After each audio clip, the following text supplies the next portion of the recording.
Ninja One understands that IT teams today are stretched thin, trying to manage too many disconnected tools. So they built a platform that brings them all together. Ninja One unifies endpoint management, autonomous patching, backup, and remote access into a single intelligent platform. That means fewer tools, lower costs, higher efficiency, and a team that has the bandwidth and confidence to stay ahead. Unify IT to simplify work with Ninja One. Learn more at ninjaone.com. Hey, what's up? What's going on? Welcome to another episode of English with Dane, a podcast designed to make you enjoy the process of improving your English. As always, I'm your host, Dane, and you can find me on Instagram and TikTok at English with Dane. On today's episode, we have part 2 of last week's article about how we're sabotaging our lives and we don't know it. I wanted to say that this article actually hit me like a ton of bricks. Una buena expresión. It hit me like a ton of bricks. It started as a fun read, but it's actually helped me to reevaluate things. I'll save the reflection portion of the episode for the end, but I just wanted to let you know that right off the bat. So let's finish it up and then we'll discuss. Let's do it. You are listening to episode 35 of season 2 of English with Dane. Hit it.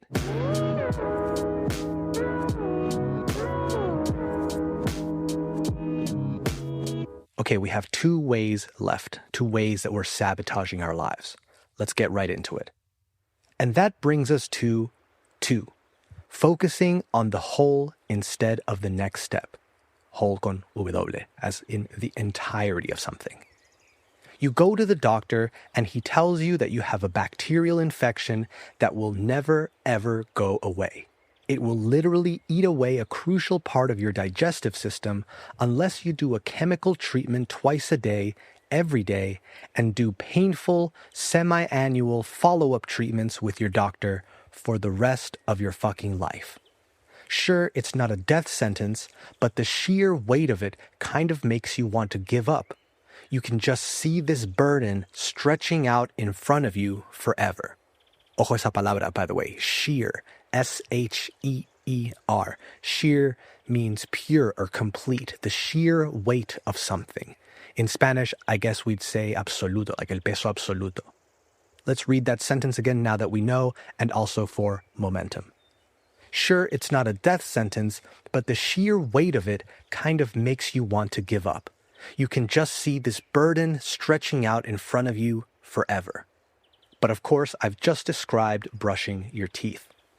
You don't regard dental care as a crushing burden, una carga aplastante, a crushing burden, because you don't sit around every day contemplating the unfathomable mountain, la montaña inabarcable, the unfathomable mountain of teeth brushing you must scale before you die.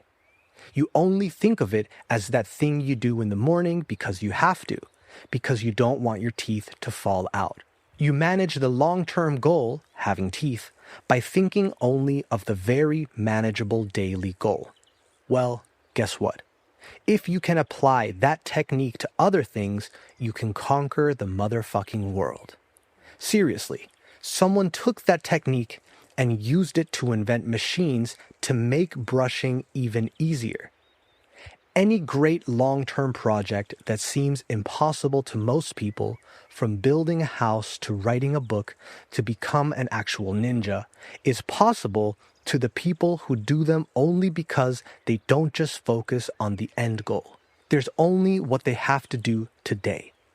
Don't misunderstand me. It's not that they ignore the goal. It's that they don't regard what they do today and what they have to do 10 years from now as separate things. The future isn't a fanciful wish, un deseo fantasioso, a fanciful wish. It's just the logical end of a long chain of todays. What they do today and what they want to be long-term are the same thing. I hate to use myself as an example, because I've led kind of a boring life aside from the time I went on a trip to Europe and got mixed up in that diamond heist. But I have done something that a lot of my aspiring writer friends find amazing. I finished not 1, but 2 books that are 300,000 words combined. If that sounds easy, just try writing the same word, say fart, 300,000 times, and you'll see how quickly you tire of it. Fun fact, the aforementioned books contained 435 instances of the word fart. Friends and family love to ask how it's done, usually phrased as, "How do you think of that shit?" because they know I have no substantial education on the subject. Well, I learned how to do it by fixing up a meth lab. Or at least it looked like one. It was 10 years ago, and I was an apartment dweller whose only tools were a set of bright plastic ones that I found out later were intended for a small child. We bought a dilapidated, or deteriorated, rental property with a back door that was still smashed from where somebody, presumably the police, had kicked it in. Yes, just like in Fight Club. We decided to pour our life savings and an enormous amount of borrowed money into renovating it because it was 2003 and we knew that the housing market would only go up and up forever. When I looked at the place and saw 10,000 things that needed fixing, I had a month-long panic attack. It was this mountain of work looming overhead, making me wonder if I should instead just hunt down some chemistry equipment and break bad. But on the first day of the job site, my father-in-law says, "Okay, we have to take up this old carpet because it's full of animal urine and or meth residue." And then I realized, no, we didn't have to fix up an entire old meth lab. All we had to do was tear up this old carpet. One single task. Then, when that was done, there'd be another single task. String enough of these together and you can build the goddamn Death Star. And this is what happens when you get lazy and skip install vent cover on your task list. That experience is the reason sitting down to write a novel doesn't scare me. I now know that I don't have to write a whole novel. I just have to do this one little part I've decided to do today. Tomorrow, it'll be some other part. And the days will march forward and this shit will get done. It's not magic, it's just adding work on the novel to the to-do list for that day. And if instead your goal is to become a guitarist in a death metal band, it's no different. You just have to add practice guitar to today's list and practice some guitar. Slow, boring. Like brushing your teeth. It's not like I invented this idea. Addiction programs have been living by this creed, esta creencia, this creed, for as long as they've been around. You don't have to quit drinking forever, they'll say. You just have to not drink today. Number 1, lying to yourself about what you actually want. Off the top of your head, say something you've always wanted to do. Then follow it up with why you've never done it. So maybe you said something like, "I've always wanted to start a little business selling cupcakes, but I wouldn't even know how to get started." And 90% of you just lied. I know you did because if you actually wanted to do the thing, then the second part, the obstacle, wouldn't exist.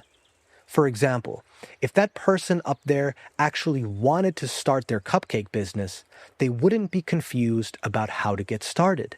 They'd be a freaking walking encyclopedia of information about how to get started because they'd have spent every single day reading up on it and calling other cupcake shop owners for advice.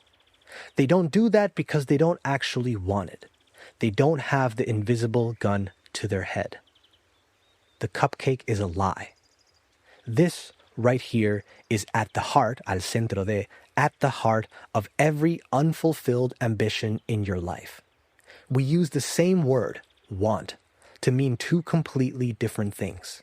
And the constant confusion between those definitions is why so many people are disappointed in how their lives turned out. Depending on the context, want can be a statement of intended action.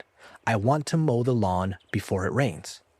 B, a state of general preference. I want everyone to live a long and happy life. It sounds simple enough, but the confusion of these two uses of the word is everything. We switch between the two definitions sometimes in the same sentence. This morning, I was driving to Five Guys to get a burger and an entire grocery bag full of French fries to go with it. That is, the small.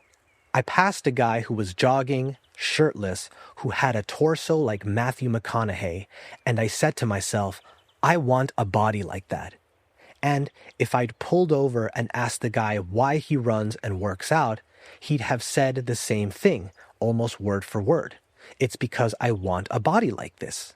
Same phrasing, meaning two completely different things. I used want in the same way I say I want world peace. A wistful statement about something I actually have no control over. If it's the same effort either way, sure, I'll take the rock-hard abs. Give me an ab pill and I'll swallow it. Otherwise, no, it ain't happening. The jogging guy, on the other hand, used want as a statement of intended action. He wants to run 5 miles every day because he wants to be fit. Now look around you. Look at all the minimum wage people who want to be rich and or famous with some vague notion of, I don't know, being on a reality show someday or getting discovered for some talent they didn't know they had. Now look at all the MBAs working 100-hour weeks on the trading floor because they want to be rich. The difference in the two is night and day, but in many cases, the former group doesn't realize it. They just stay poor while the other group starts shopping for vacation homes. And I'm starting to think that the world really is divided between those who have a clear idea of what it means to want something, including the total cost and sacrifices it will take to get it, and those who are just content to leave it as an airy, wouldn't it be nice fantasy.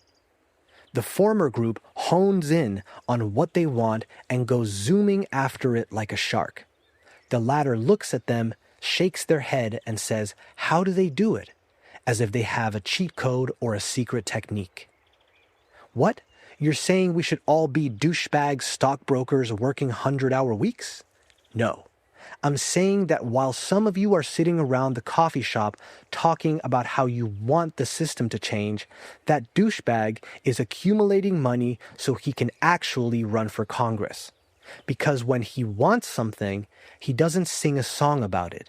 He prices that shit and makes a down payment. And when that relentless BMW driving douche has kids, he'll teach them, too, what it really means to want something, to be single-minded and voracious, and to pursue it to the ends of the earth. Instilling that lesson goes just as far toward preserving wealth and power in a group as the actual inheritance they'll leave behind. Are you scared of those people? Are you imagining them as cold-blooded stockbrokers and lobbyists and swindlers, estafadores and swindlers, the Wolf of Wall Street types who are eating away at the world like a cancer? Well, they scare you because it's a glimpse, un vistazo, it's a glimpse at what accomplishing great things actually costs. You know Steve Jobs was a fucking psychopath, right? So the next time somebody asks you if you want to be rich, really stop and think about it. Think about what it will take. Think about what kind of person you'll need to become. And that's the point of all of this. I've found as time goes on that everybody gets what they want. Not what they say they want in order to make themselves look good to others or what they tell themselves they want to feel good about the current state of their life. No. I'm talking about what they really want. And to find out what they really want, you don't need to ask them. You just need to look at what they did today. You want to change, start there.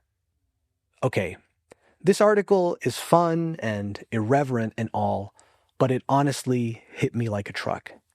I feel like I do this a lot in my life.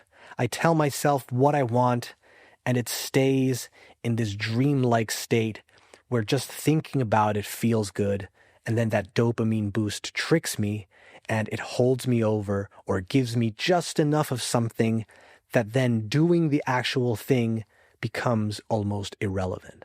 I'm sure a lot of you would like to do a million things.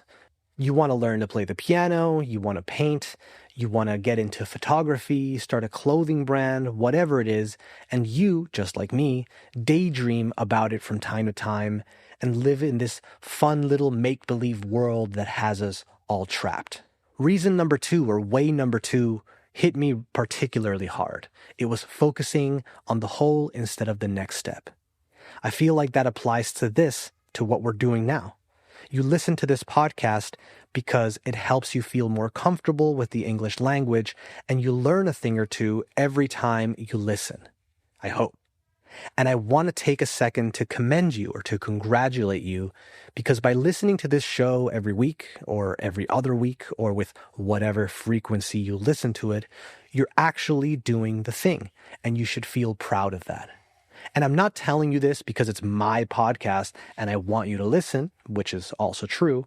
I'm telling you this because it's important to take a second and assess that you've probably made a lot of progress throughout this time, and you should feel really good about that. I think what I've learned from this slap in the face of an article is that I need to keep myself in check, or I need to police myself a bit more efficiently when it comes to what I actually want, and I need to also be honest with how much I'm willing to sacrifice in order to get it. I hope that as this new year rolls around, or approaches and passes, as this new year rolls around, you also take that into account when writing your resolutions. Be realistic and be honest with yourself. Some of you will sign up to the gym and convince yourselves that this new year will bring a new you, but as this article so lovingly reminded us, we don't really change all that much. I'm a firm believer that small tweaks over time, or small changes over time, are what actually get us to where we want to be. So I'd like to encourage you to stay patient, stay curious about the language, and just try to take those small steps when you can. Start your vocabulary list this week. Start reading a book that you've been putting off, or procrastinating that you've been putting off. And I think that when 2027 rolls around, you'll find that you'll be proud of yourself. Okay, I just wanted to say that, and I think when I say these things to you, I'm actually talking to myself. As always, I hope you enjoyed this episode. I hope that it helped, and I hope that you got something from it. You know the drill. Share it with people, and let's keep this thing going. And let's help more people feel good about their English, but more importantly, about themselves. All right, talk soon. Later.